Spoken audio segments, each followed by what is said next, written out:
Factoring trinomial ax squared plus bx plus c where a is equal to 1. When can you say that the expression is a trinomial? When an expression contains three terms. Example 1.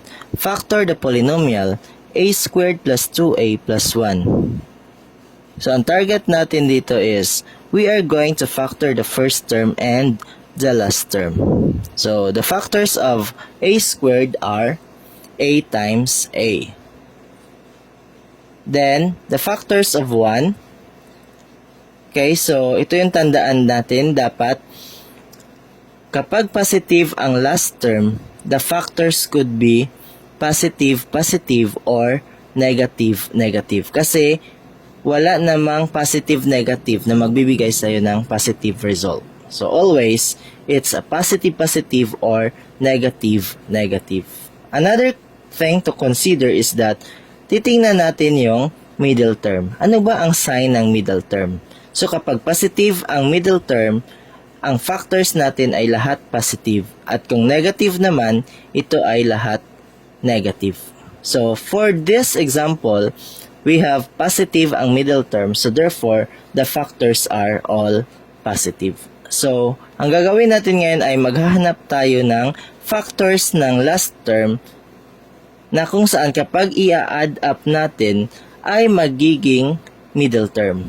Okay, so we have 1 times 1. Let's try to find the sum. 1 plus 1 is equal to 2. So, wherein ito ay naging resulta sa middle term. Very good. So, therefore, our positive 1 factors are 1 times 1. So, ang sagot natin dito ay the quantity of a plus 1 times the quantity of a plus 1. Or, pwede siyang the quantity of a plus 1 squared. Let's try example 2.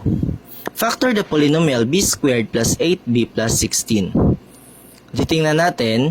Okay, ito yung factor niya. Positive 16. So, lahat ng factors ay pwedeng positive, positive, or negative, negative. But, the middle term says that the factors are all positive. Kasi positive yung middle term. So, maghanap tayo ngayon kung ano yung factors ng 16 na kapag i-add natin ay magiging 8. So, 4 times 4.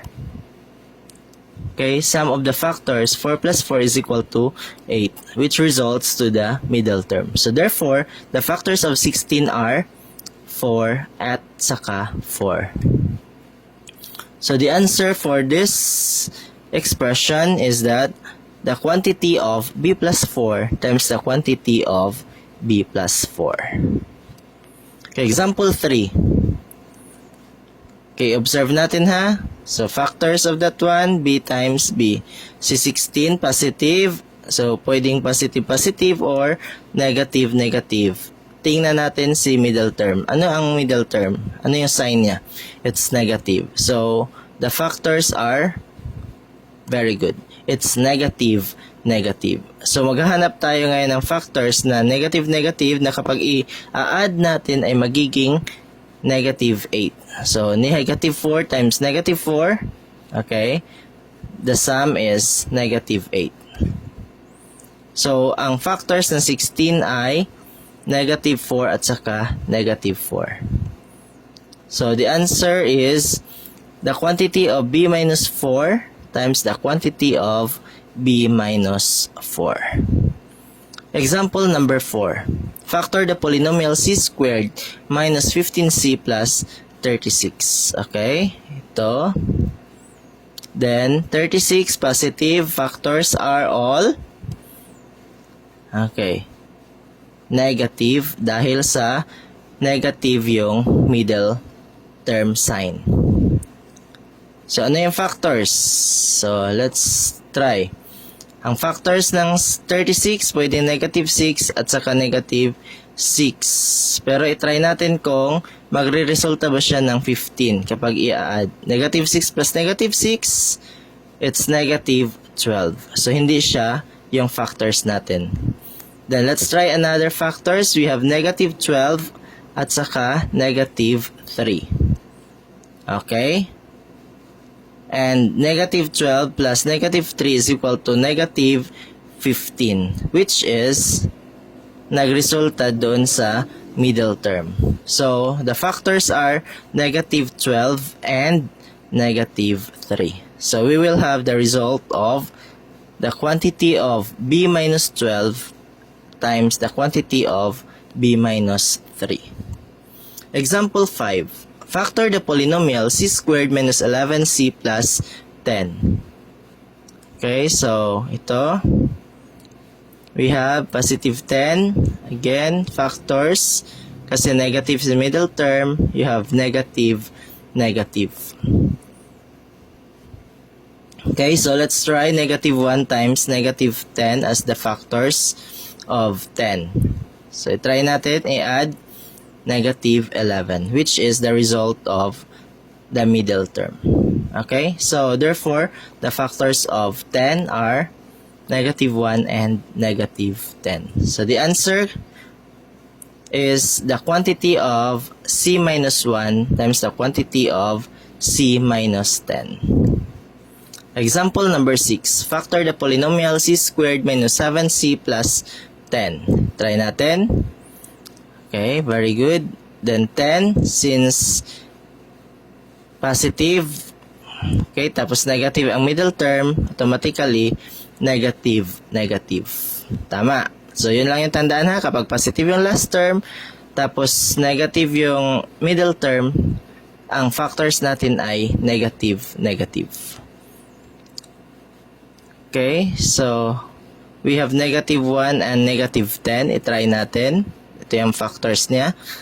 Okay, kapag i-add natin ay negative 11. So, hindi siya equal to negative 7. Therefore, hindi ito factors niya. Try natin negative 2 at saka negative 5. Okay, so, which is equal to negative 7. So, yan. Resulta siya sa middle term. Therefore,